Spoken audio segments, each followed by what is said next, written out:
Hello, thanks for joining me on my Gig Harbor market update where I'm talking about real estate stuff that's happening both local and nationally. I do this every week, so if this is your first time here, hi, welcome, stay a while and listen. And if you're a seasoned veteran, well then you know what to expect. We talked about Gig Harbor local stuff last week, so today we're going to be talking about stuff that's happened nationally, and that was the release of the CPI, and also mortgage rates got affected by it. So we're going to be looking at what's happening currently in the market. But first, a sip of coffee. Let's begin by looking at the CPI numbers that came rolling in just the other day. So let's pull that up here, and this blue line is our inflation that we see here. It came in at 3.2%, and that is up from last month of 3%, so we had an increase of 0.2%, and you know, it's kind of negligible, but it did go up, but it's still less than the market anticipated. So the market rallied for a little while because, well, if we look at it, well, at least the headlines say that the real increase for inflation, at least that 0.2%, was housing. So this is CPI housing utilities, and it increased from our previous month of that 3%. So it went up by 1. So because this is such a heavily weighted category, it was quite substantial. Versus the other ones remained largely the same. Here, core went down, transportation relatively flat, and food inflation went down.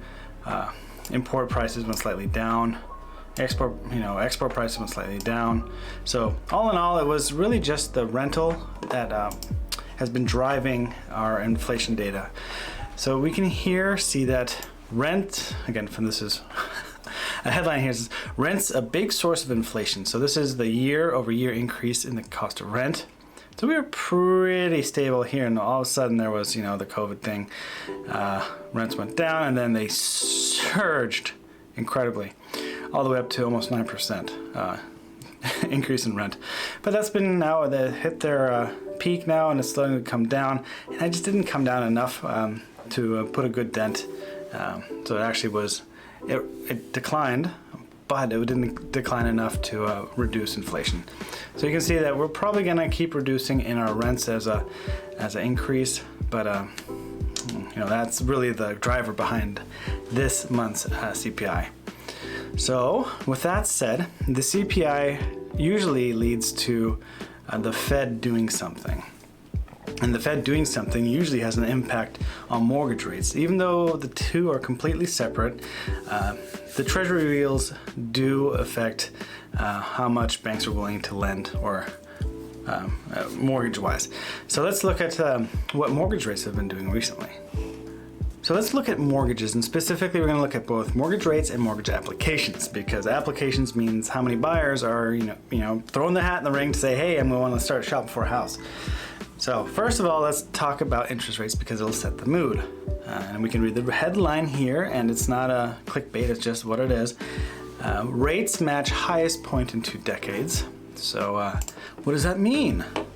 So it says U.S. mortgage rates rose again this week, a move that reflects the Fed Reserve's ongoing war with inflation. Last week's downgrade of U.S. government debt and dwindling chances of recession.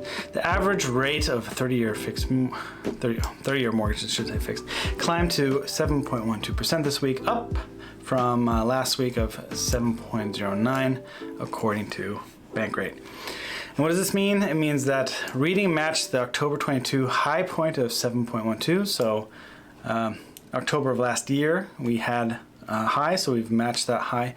But that high was also, it probably says it here, the last time rates were higher was in April of 2002. So let's see this in graphic format.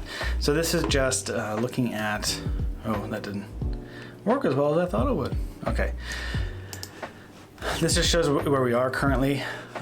This is where our high point was back in October of last year, and then we kind of dipped down, and now we're back up where we were. So this means that housing prices or housing costs for people taking mortgage are going up much more than they were, 2 years ago. And so we can look at let me pull up the interest rates for 2002 real quick to give us a better sense of historical time point frame. A better historical frame, that's the word I was looking for. All right, to get some perspective, let's look at the Fed's historical 30-year fixed rate mortgage graph here. So if you can't see it on your cell phone, I'm sorry. Just look at that text box that's right above my head. That is where we were. That's where we are now. And if we drag our cursor all the way back to 2002, there we go. March, there, okay, 7.18%. So that's how long it's been since we've had interest rates where they currently are. And, you know, it's interesting. If you were in the 1990s, you're like, oh, finally mortgage rates are so low. Because they were up in the 8.5s up here. So, I hope we don't go here because that's gonna kill the housing market. But I think at least the media reports, what the market sentiment is that the Fed is winning against inflation, and they're going to have a successful soft landing, which I'm kind of skeptical of, but that's what some people are hoping for, and I hope it's backed up by data and not just wishes and hopes. So it could be that we might go down again in inflation. So, and of course, when that happens, mortgage rates should come down because the Fed should be dropping rates accordingly to try to stimulate the economy after punishing a lot of consumers with, very high interest rates. Okay, here's the next thing I want to talk about, and it was applications. So this is purchase applications for mortgages. The red line is a 4-week moving average. Ignore the blue stuff, it's just noise. And then our current, so this gray dash line you'll see here is our current level. And our current level is even or at below the mortgage applications after the great financial crisis, when people were in dire straits.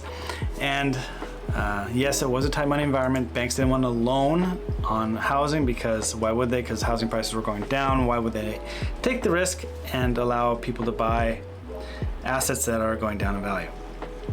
So, but we can see during 2000, that time period, let's say 2010. So let's say we were in the 4.5%. Oh man, I would love a 4.5% interest rate right now. But that's, even with 4.5%, like look at the amount of applications there were compared to right now. And so people aren't really in dire straits right now. I think it's purely 100% due to interest rates. And a lot of the market is speculating that the Fed will eventually pivot, and not because of the economy falling out, but just because the Fed is so generous that they want to say, here, have some cheap money. And so if that should happen, if the Fed pivots here end of the year or early next year and says, okay, we're going to start dropping interest rates, guys. We're going to start, we're at 7 right now, let's say our mortgage rates are 7, and they start lowering it. Even if interest rates do go down, I think people will be sitting patiently waiting for interest rates to continue going down, because we hit the peak at 7.7%. Now we're at, let's say, 6%. Why stop at 6? I think the Fed can continue lowering to 5, and then that might cause a psychological shift in the buyers just to say, I'm just going to wait and see, and I'm going to get a cheaper mortgage instead of having to,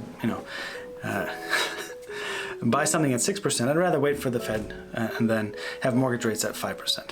So that might actually keep a sluggish market for a whole year, as people just wait for interest rates to come down and they can have, a decent purchase amount. So we might have a sluggish market despite falling interest rates. So that would be an interesting outcome. Let's see if it comes true or not, but that's what I am thinking. All right, so this is our historical, so let's see, it goes back to 1914. This is our historical inflation rate by year. So our current one is, it should be 3.2%, so it hasn't been updated yet, but yeah, it is what it is. So we look at, let's just do 5 years, or that's a little zoomed in. So we can see the inflation that we went through that caused the Fed to act so quickly and violently, but we can, that's for context. Then we go for 20 years. Oh my god, look at that. Whew. Oh, 30 years. I mean, in the last 30 years we've had hardly any inflation spikes, and I just want to say that just because the last 30 years have been this way, it doesn't mean that the next 30 years are going to be the same way. So, I mean, if we really ignore the last 30 years, look at every year or every decade prior, look at these massive spikes of inflation.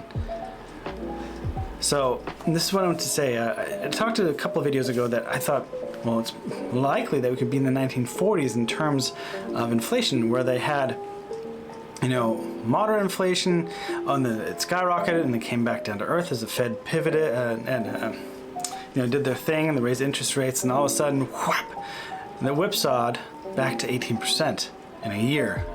Down to 9%, let's say, back to 3%. Oh, everything's under control for a whole year. Oh, there's deflation.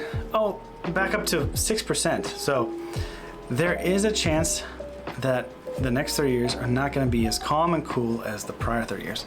So if you do have the opportunity to, you know, get a good interest rate, you find a good deal and it makes sense, don't just sit around and wait. You know, I think if you have an opportunity to do it, take it. And yes, interest rates can still go down in the future, but you can always do a refinance and get a lower interest rate. It doesn't cost that much money. So anyway, that's the advice that I had. That's what we are looking for here going forward, is high interest rates going forward, low buyer applications going forward, and even if interest rates go down, if the Fed pivots ever so slightly, it can still cause people to wait and say, you know what, I can get a better deal, I can get a better deal, I can get a better deal. So that might actually put people off despite, you know, things turning around. So I just see sluggishness in the market. So yeah, so despite, I guess, any outcome, it's just going to be a slow roll in the real estate market. So with that said, thank you for tuning in. Thank you for watching, and I hope you learned a little bit. And if you disagree with me, leave a comment saying, no, I don't believe this at all. Look at this data. So I would love to hear that data and see it for myself. So with that said, I wish you a good day, and I'll see you next week.